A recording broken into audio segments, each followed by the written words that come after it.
Welcome to episode 216 of Angela Watson's Truth for Teachers. I'm your host, Angela Watson, and I'm here to speak life, encouragement, and truth into the minds and hearts of educators and get you energized for the week ahead. Today, I'm talking with Peter Adams of the News Literacy Project about how educators can be informed consumers of media and advocates for truth. Visit truthforteachers.com to get the transcript, or find our Truth for Teachers podcast community on Facebook. Support for this episode comes from my friends at Pear Deck. Pear Deck was founded by educators on a mission to help teachers create powerful learning moments for every student, every day. It gives teachers real-time insight into student thinking and understanding to seize those teachable moments. Better yet, Pear Deck's seamless integration with Google Slides and PowerPoint Online make it easy to build interactive presentations that help facilitate 100% student engagement. Pear Deck is giving Truth for Teachers listeners 90 days of Pear Deck premium access for free, no credit card required. Just head to peardeck.com/truthforteachers to get started. I've shared a lot on the podcast recently about my own mental health journey and experiences with depression and anxiety, and I've heard from so many educators who can relate. If you're looking for support, BetterHelp can assess your needs and match you with your own licensed professional therapist. It's not a crisis line or self-help. It is professional counseling done securely online, and it's available to folks worldwide. Through BetterHelp, you can connect with a licensed and accredited counselor who specializes in relationships, trauma, grief, couples counseling, teen counseling, or anything else you'd like support with. You'll be able to log into your account anytime and send a message to your counselor, and you'll get timely and thoughtful responses. BetterHelp is more affordable than traditional offline counseling, and financial aid is available. Visit betterhelp.com/truthforteachers. That's BetterHelp, HELP.com/truthforteachers. That link will get you 10% off your first month of services with our new sponsor, BetterHelp. BetterHelp believes that you deserve to feel happy and supported, and I hope you'll check out their services if you think you might benefit. My guest today is Peter Adams, who is head of the education team at the News Literacy Project. Newslit.org is a nonpartisan, national education nonprofit. It provides programs and resources for educators and for the public. Their goal is to offer support for folks to be smart, active consumers of news and information and equal and engaged participants in a democracy. I'm actually going to do a two-part series on this topic of truth in media. This is the first episode in the series, in which my goal is to help prepare you as an educator to find and share accurate information online. I want teachers to walk away from this episode feeling more equipped to understand what's happening in the online landscape right now. I also want teachers to have the tools for understanding how social media and search engine algorithms are shaping our thinking about what's true. So that's what's happening in this episode. And then I'm going to give you some breathing space next week, talk about a completely different topic. And then in 2 weeks, episode 218 will prepare you to support students in being informed media consumers. My guest in that episode will do a much deeper dive into teaching students how to have critical thinking skills in the age of fake news. So let's begin now by laying the groundwork. This episode with Peter Adams from the News Literacy Project will help you prepare to understand the broader picture of how news is communicated in 2021 by various media outlets. He and I have a very honest heart-to-heart at one point in the conversation. And we talk about the importance of intellectual humility and not demonizing everyone on the, quote, other side, and looking for disconfirming evidence of our beliefs, and having open, offline conversations with people who think differently. More than anything, I want you to walk away from this conversation with a deep desire to relentlessly pursue truth. There's so much cynicism now, and often rightly so, about the motives of journalists and pundits and people in government and so on. And many folks have given up on ever knowing the truth because it just seems too complex and too convoluted to ever figure out. And there can be such an overwhelming amount of information out there that it feels like the more you research, the more conflicting information you find, and the more confused you become. I think it's important to never give up on pursuing truth. Keep learning always. Don't be afraid to change your mind when you learn new information and to change your thinking over time. Truth is not something that we arrive at once and for all. To me, it's the constant, active pursuit of wanting to understand the full, complete picture, all the pieces of the puzzle. And that will help us remain not only curious, but humble. Listen in. So, Peter, I think it's fair to say that misinformation, so stuff that's just not true or only partially true, has always been around. But because of the sheer volume of information and media that we're exposed to in modern life, particularly with the internet, I think there's bound to also be more misinformation shared too. Just about everyone has access to an online platform that is fairly unvetted. Basically, anyone with access to Wi Fi has the ability to go online and spread ideas, true or not. And over the last decade or so, that has led to an increase in the amount of false information out there. Do you think that would be true to say? Yeah, absolutely. I think there are a lot of real opportunities and advantages to our information landscape now, and to the level of access people have to contribute information and publish information for a potentially global audience. But there are also some significant challenges and pitfalls, and I think one aspect is that we are all consuming, as you mentioned, much more information in different ways than ever before, and doing this a significant amount of the time on social media platforms that are built for quick reaction and engagement, which I think affects how we interact with things, and how quickly and maybe carelessly we share them. Hmm. I feel like the amount of disinformation, which meaning deliberately false, something that was intended, shared with the purpose of deceiving or misleading people. I feel like the amount of that disinformation is becoming more prevalent. Do you think that that is a bigger or more dangerous issue, or do you think that that's just sort of fear mongering or hype? No, I think it's absolutely more prevalent and sophisticated and dangerous. I think some of the important insights here are that folks who create and spread disinformation are really more organized and networked. I think that's a point that often gets overlooked. It's a point that Joan Donovan at Harvard makes quite a bit, the disinformation researcher.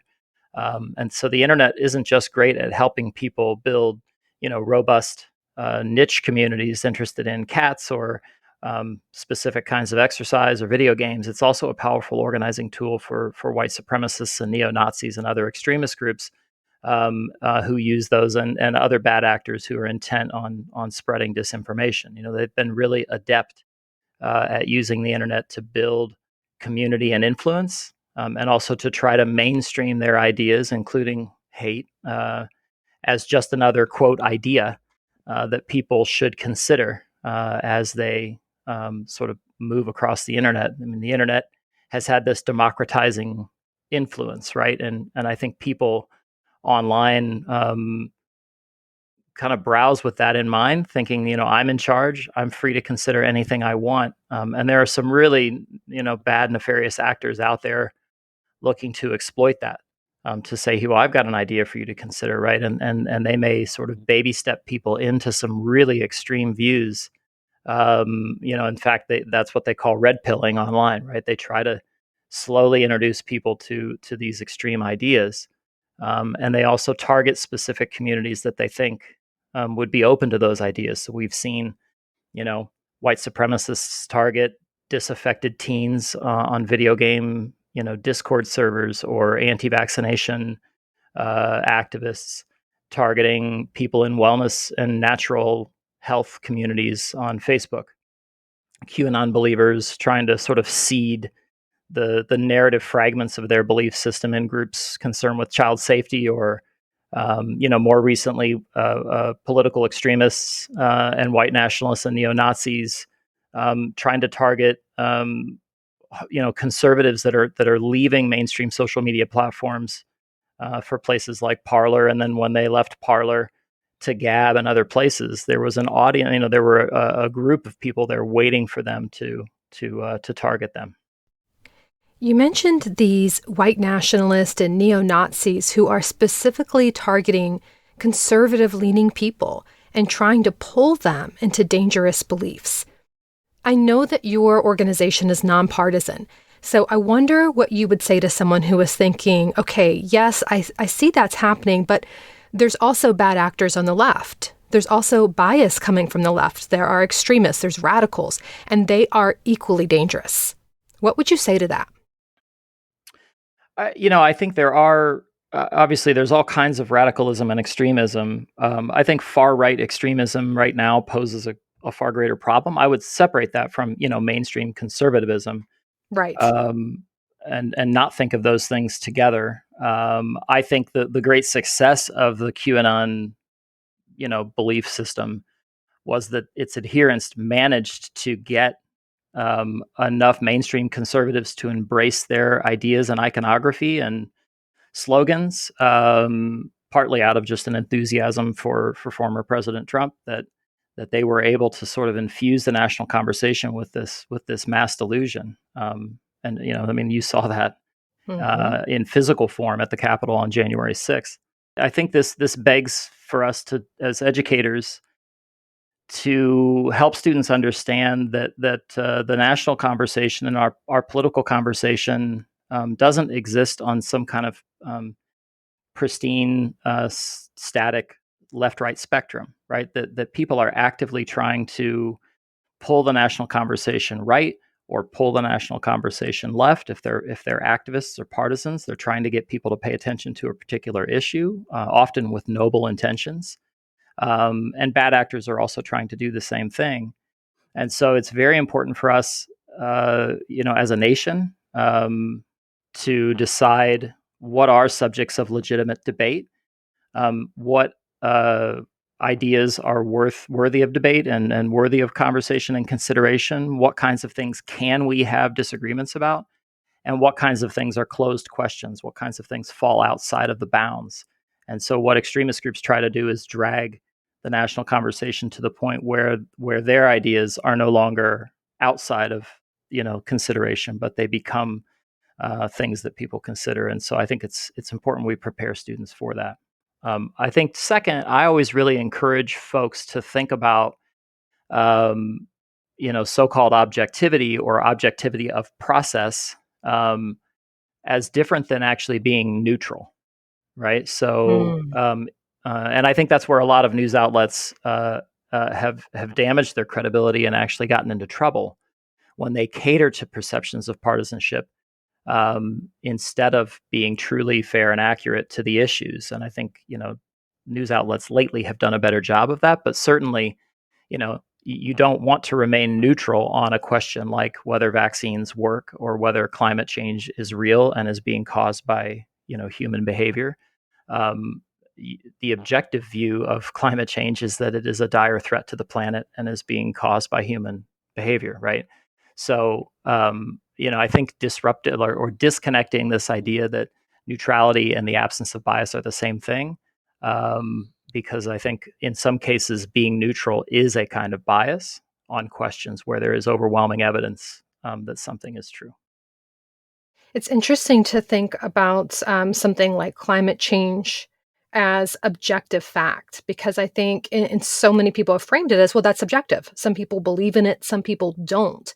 And that's such an interesting shift in our culture where I feel like we used to all be dealing with the same facts, but we would have different interpretations of those facts or Right. different ideas of how to respond to those facts. Now I feel like we're actually dealing with alternative facts, right? Like there's Right. one set of like actual evidence and research and experts who have really dedicated their lives to the study of these kinds of things, presenting us with those facts, and other people saying, I just reject the facts.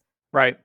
Yeah, I think that's exactly right. That um, just because a large number of people are saying that climate change might be overblown or isn't really happening doesn't count as evidence for that position, right? It just is it's the product, I think, of people sort of indulging their own biases when they look at news and information.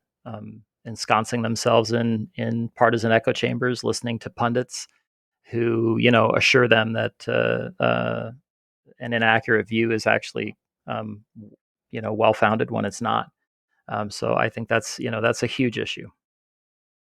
Another aspect of that that is really fascinating to me is how we decide what is newsworthy. Yeah. Um, my parents are pretty much opposite on the political spectrum of me. And just their whole worldview is just completely different from mine.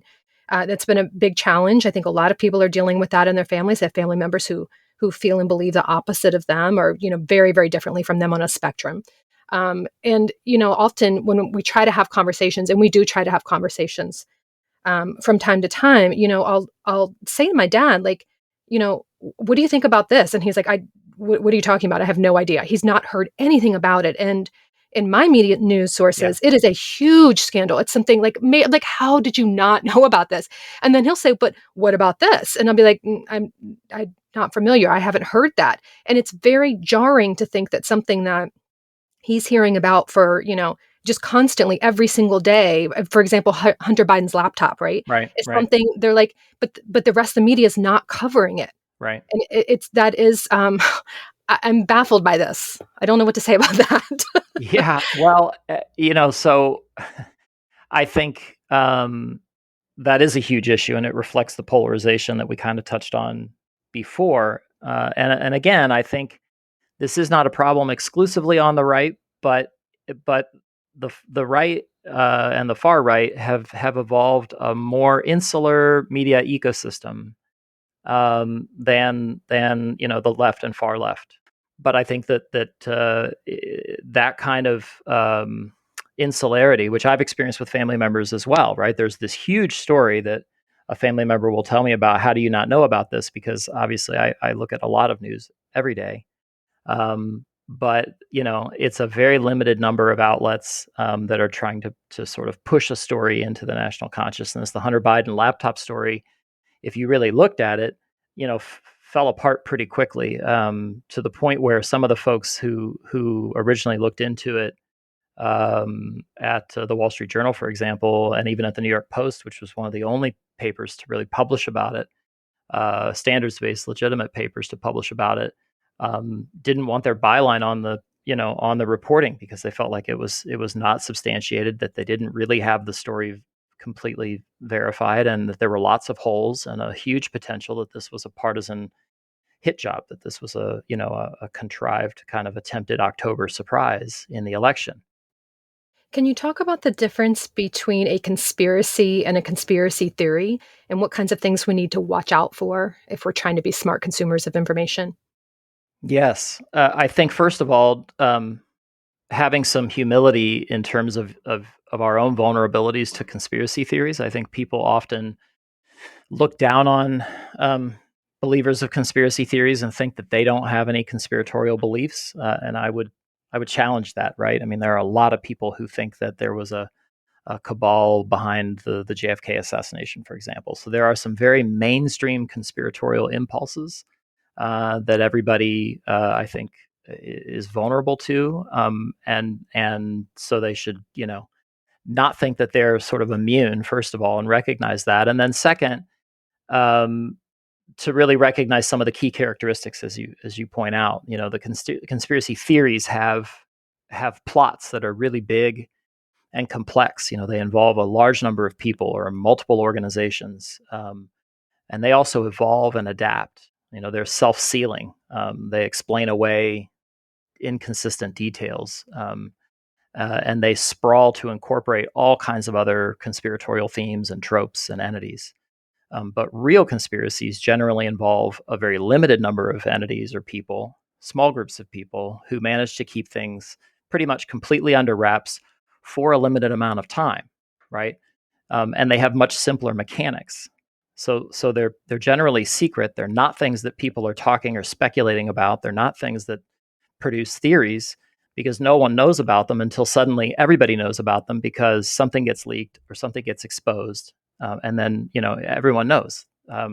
So that's one of the big differences. And some other things to watch out for then are not just elaborate plots that weave together all kinds of themes and characters, but especially plots and ideas that drive really strong emotions, right? I mean, QAnon used this notion that of child trafficking and abuse to really harness people and loop them in, right? I mean, who's going to say no? I'm not going to listen to. I'm not concerned about that, right? So this kind of emotional manipulation, and then also thinking about why conspiracy theories appeal to people, how they can seem so compelling, right? Conspiracy theories actually serve people's natural, emotional and psychological needs in many ways. Their need to make sense of the world, their need for a simple explanation, for a simple good bad understanding of some difficult, complex realities, the need for community. So if we can help, folks recognize, why conspiracy theories appeal to people, and some of these key traits, I think we can help people avoid, falling down those rabbit holes. I really like what you said about having humility about this and recognizing that probably all of us at one time or another have fallen for a conspiracy theory or believed something that wasn't true. And I think humility is such a core value.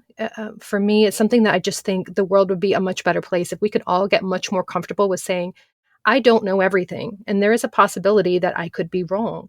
That maybe I have a piece of the truth and someone else has a piece of the truth.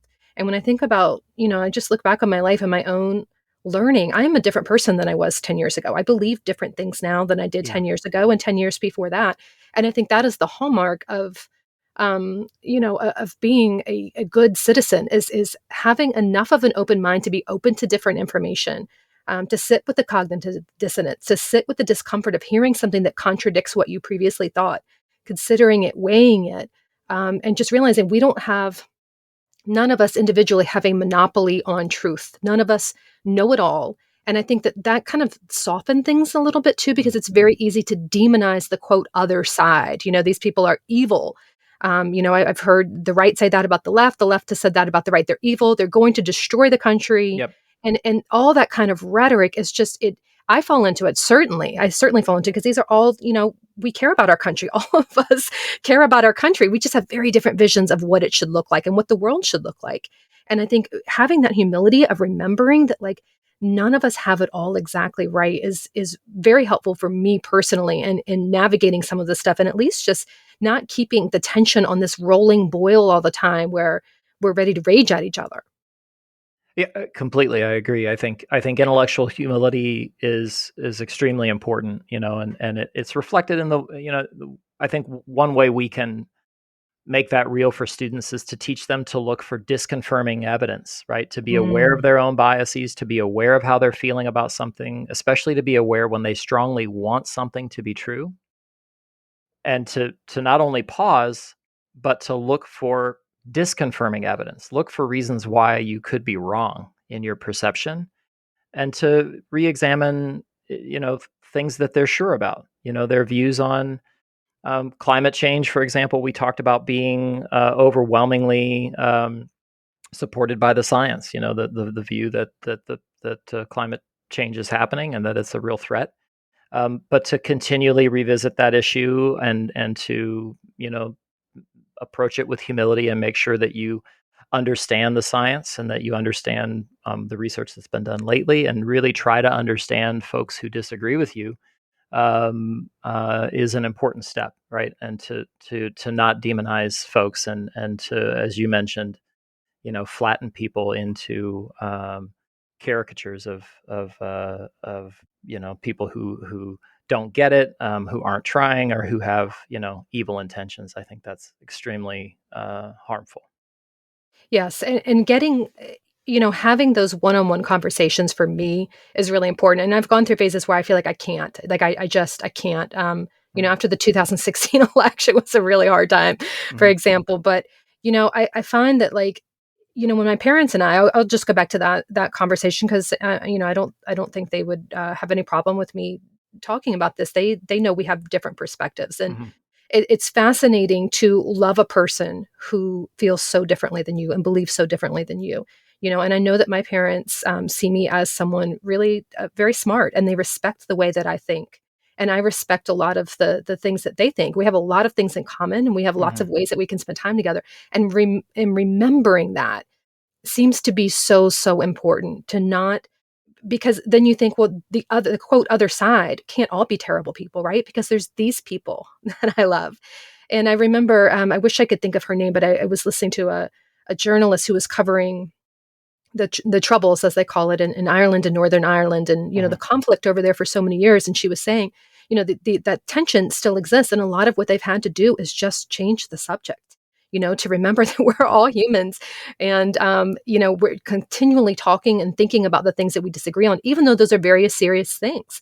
These are not, we're not disagreeing about pizza toppings. These are huge things that impact people's safety and well-being, and there are very harmful beliefs that other people may have, but if we're only focusing on that all the time, then there's just going to be this constant this constant rage, violence, Right. misunderstanding, and we miss the chance to to I don't want to say the word unify, but we have to share this country. Like, we have to all live together somehow. And I that burdens me a lot. I think about that a lot.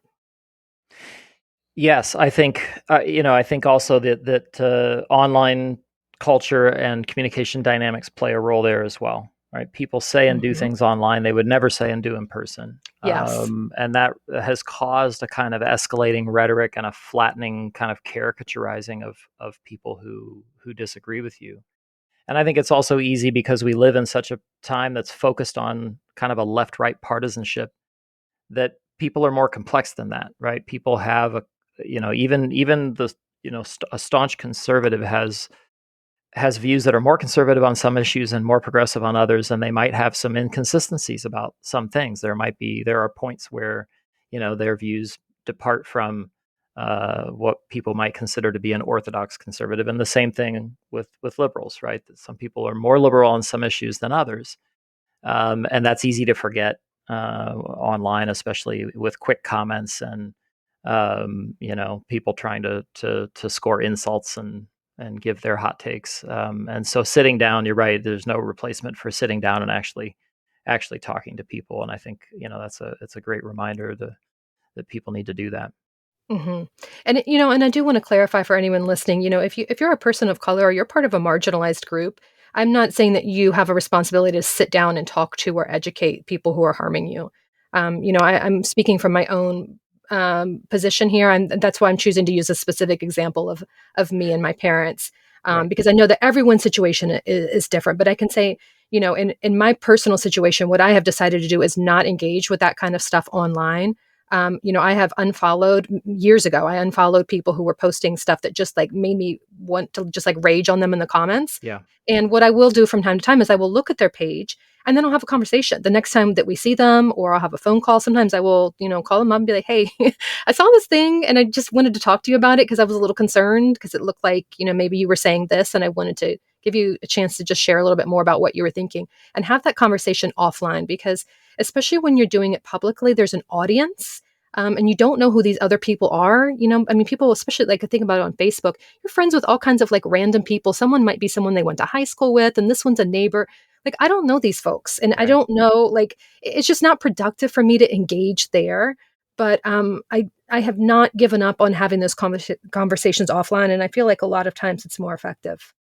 No, I think you're absolutely right, to make that point, and I think it harkens back to earlier in our conversation when we were talking about the parameters of acceptable discourse, right, or of acceptable legitimate debate.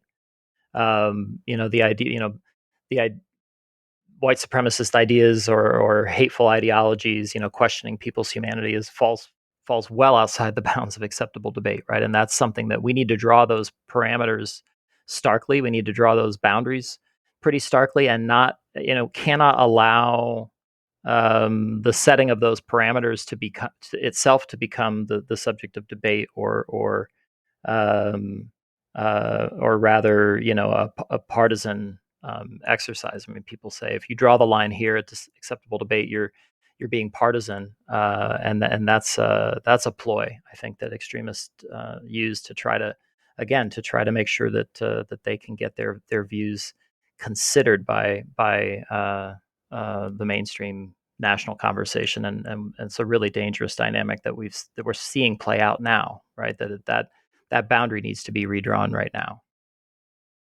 Let's circle back to what you were saying earlier about, looking for evidence for what you believe and looking for counter evidence for looking for, um, you know, a different viewpoint, Yeah. looking for a possibility that you were wrong. I want to talk a little bit about fact checking because one phase that I see circulating around a lot these days is do your research.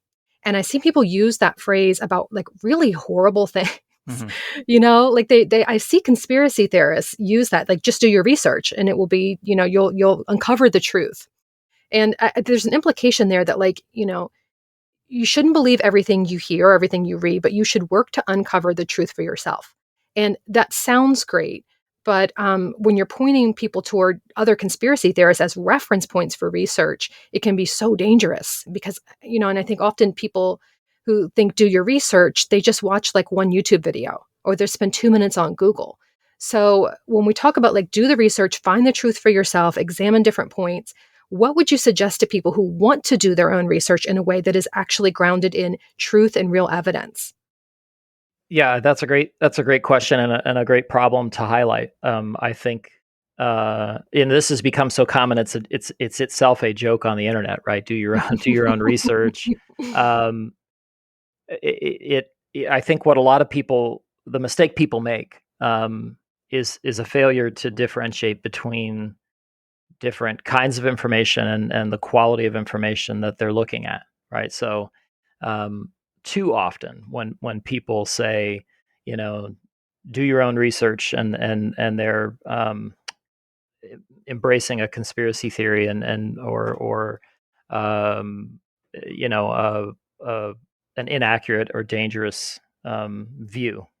For example, I think the view that the unfounded, baseless idea that the 2020 election was somehow stolen, we saw was actually a dangerous idea, right? We saw that Mhm. in the Capitol on the 6th, and it's dangerous for democracy, for the United States. And so um, I think what people too often mean when they say do your own research is, go find the rabbit hole that I found. There's stuff out there Mm. that says this, and that doesn't count as research. It's a fundamental misunderstanding of what it means to find actual credible information and evidence. So to remember that not all information is created equal. That these kinds of rabbit holes and anonymous speculation, anonymous video footage posted somewhere, or a meme is not on equal footing with legitimate standards based journalism or scientific or academic research that is standards based or peer reviewed.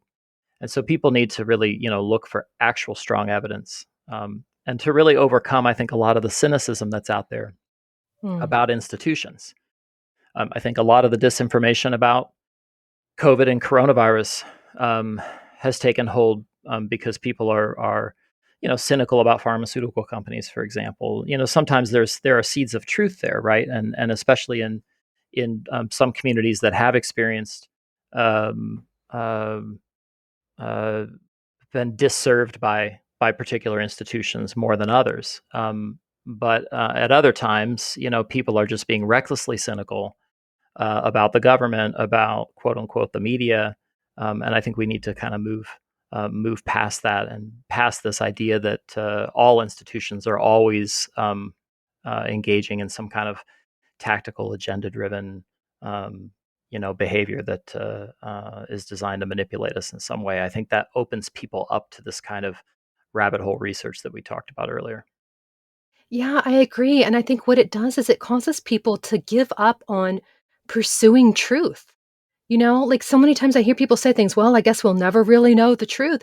But I'm like, no, but we actually have quite a bit of evidence for this Yeah. thing. We do know the truth, and questioning what we hear, that's right. That's necessary. No source should be above questioning. But we do have actual experts in their fields and their statements, I think, should hold more weight. These are people who have dedicated their lives to understanding science or history and those kinds of topics. And I think about, teachers, like every teacher knows what it's like to have this parent who, watched this one YouTube video or read this one article, and now they know better than the teacher. The teacher Mhm. has 6 years of formal schooling, Mhm. 15 years of teaching experience, poured through all these books and PD trainings, and, works daily to deepen their teaching practice. Yeah. But this parent, read this one article and like, no, I know how to teach better than you. So educators know what this feels like. And I think we have to be really careful not to do that, to not give up on trying to discern truth, to respect people who are experts in their field, and to link together different experts and try to put together evidence in a way that, is not anti-institutionalist, if that makes sense. Like, these organizations that we have exist for a reason. They are credible for a reason. And I think they should weigh a little bit more in our minds, just like, a teacher with formal degrees and experience and training, Yeah. knows a bit more about teaching than the average, person who does not. Yeah, absolutely. I think you highlighted one very important point here, which is the notion of giving up on being able to know what's true. That is actually one very common goal of some disinformation actors. Russia, for example, is very good at, they don't need to convince you that they're not responsible for human rights abuses in Syria, for example. They just want to make you give up on the idea that you can ever definitively know. Mm. Right? So they spread enough fog. And there's a great book by Peter Pomerantsev called "Nothing is True and Everything is Possible." Talking about this particular tactic out of Russia, and how involved in those efforts Vladimir Putin has been since his days, in Russian intelligence. So convincing people that who knows who could possibly know the truth about this. I have my view, you have yours, and we'll agree to disagree, is actually can be deeply not just counterproductive but dangerous. How does social media play into all this? I'm thinking about Google and other internet search engines as well, because I think some folks don't realize that your search engine knows your web history, Hmm. and your search engine shows you articles and sources that align with things that you've already taken an interest in. So if I were to Google, let's say, vaccines, I would probably get completely different articles than you or someone else, and certainly different articles than a person who has clicked on a lot of anti-vaccine videos or resources in the past. So, given that we know that the algorithms feed us more things like the things we're interested in, what do we need to understand about what we're seeing appear in our feeds and in Yeah. our search engine searches?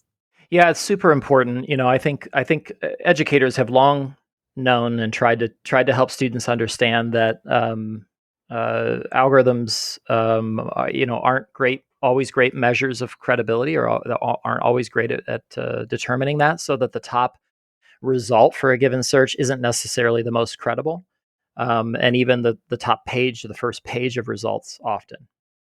And really, I think it's vital to help students understand how algorithms work. Yes, young people are so-called digital natives. I think a lot of educators feel like their students get or understand technology better than they do sometimes, or know how to use it more efficiently or adeptly, but they often don't, I think, understand the dynamics that drive that technology. Right. So they're very good at using social media, but they're not very good at understanding them. And why would they be? Because we have to teach them um, how that data is being used. We know why Facebook or Twitter or Snapchat or TikTok are free, Mm. and what they want you to do. Why engagement is so important. Why time on platform translates into dollars, and how that data is being used. How Facebook uses what you post to parse you out into micro targeting audiences that they can sell to advertisers in a very compelling way is not something I think on the whole users of social media, whether adults or teens, really truly understand. And the role that algorithms play in that on social media, is that it's prioritizing engagement over other things.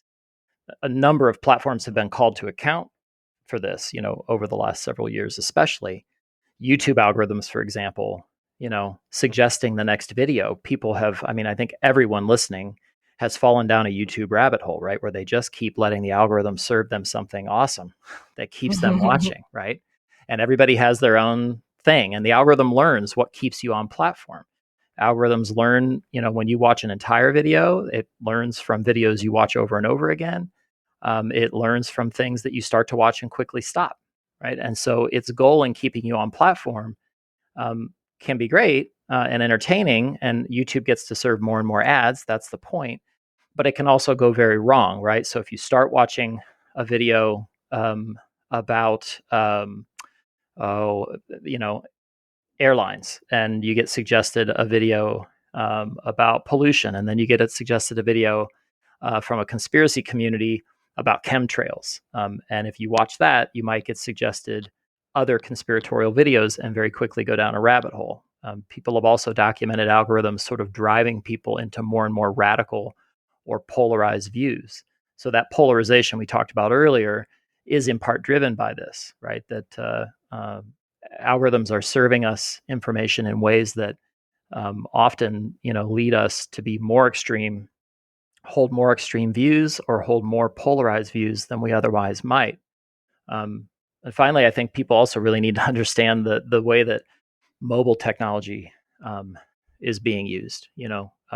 Google collects information on us in so many ways. If you have an Android phone, it also understands, where you tend to travel, and what you tend to watch on YouTube, and keywords and emails that you receive on Gmail. So the sort of cross-platform collapse of that data and how powerful that picture and how sharp that picture can be is something we all need to think really carefully about. And then the role that governments can or should play in regulating that is a really key conversation for the next generation. Yeah, I think we're going to be hearing a lot more about that for sure. What are some practical steps that educators who are listening to this can do to make sure that they are relying on and sharing good sources of information? I think one thing I always say to educators and students is to remember that trustworthy information doesn't actually ask you to trust it, right? It Mm. shows you why you should. So, um, whether it's a piece of quality journalism or a fact check, they're telling you not just uh, what they know, but how they know it. So they're sourcing information in a very clear, transparent way. And that's something I think people tend to lose sight of. If you've ever seen somebody dismiss a whole source of information without even really looking at the link, they're not really engaging with the process or the methodology that produced that information. And if you really look at it, you don't have to trust Snopes, or you don't have to trust the New York Times uh, for the what's in that piece. If you drill down, you can see exactly how they know what they know, right? Um, the second thing I think is for people to just realize that if they're having a strong emotional reaction, if they feel themselves leaning into a piece of information, to pause, to take stock of their emotions. If it's a headline they're reacting to, actually click and look at the piece to see if it's really what it seems to be from the headline, and then to really analyze the evidence. And if they have time, do a quick Google search, and or maybe check the comments under the piece to see if it's been drawn into question.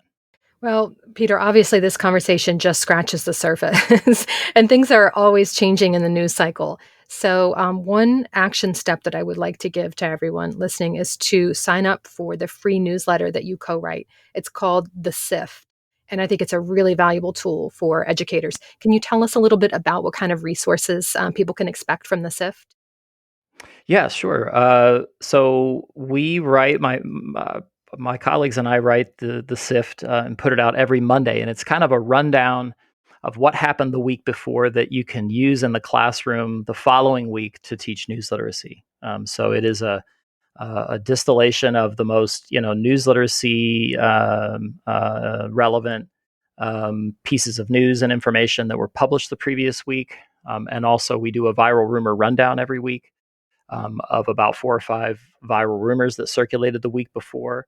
And under each of these items, we have ideas for discussion, for classroom activities, and sometimes links to resources. We have a great new feature that my colleagues write called News Goggles. My colleagues, Susanna Gonzalez and Hannah Covington, are both former reporters.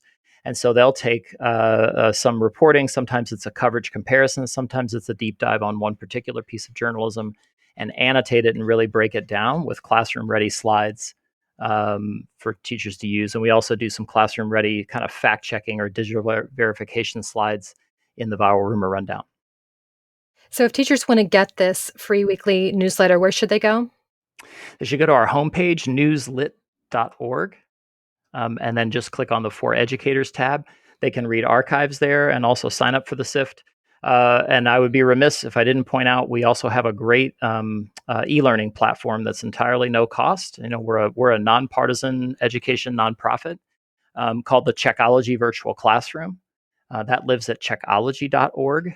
And we have now 14 lessons and a collection of supplemental exercises and challenges there that can help them teach students about some of the things we talked about, including a new lesson about conspiracy theories and conspiratorial thinking. Oh, that's awesome. I didn't know that. What grade level is Checkology for? It's primarily aimed at middle school and high school grades, but we do have some teachers in upper elementary adapt some of the more approachable lessons, and then folks even at the community college level and college level use the tool as well. Okay, that's awesome. Okay, great. So we've got the SIFT, and then we have Checkology for students as well. Yep. So I like to close out every interview with a takeaway truth, something that is sort of the most important idea that you want people to remember in the weeks ahead. What is something that you wish every teacher understood about being smart, active consumers of news and information? I think first of all that it's something that we owe to our students to try to understand better ourselves and to help them in understanding, right? So students are inheriting, the largest and most complex information landscape in human history by many magnitudes, right? It's like not even close. Mm-hmm. And they didn't build it. And there are all sorts of things that are wonderful and make a lot of sense and do a lot of good. But there are a lot of perverse incentives and really damaging infrastructure and architecture and things that just don't make sense. And that's on us because it was built on our watch, and we kind of owe it to students because they're inheriting this, to give them the skills and tools to navigate it successfully, because it's really a matter of personal empowerment, right? If they're easily misled, then that can be personally disempowering for them. They can be exploited, they can be misled, make bad decisions in their lives. And so that's something I always try to underscore for teachers, right? This isn't a nice to have. This is something that we have to do ourselves in terms of professional development to prepare ourselves to teach students, because we really owe it to them. They have a right to this.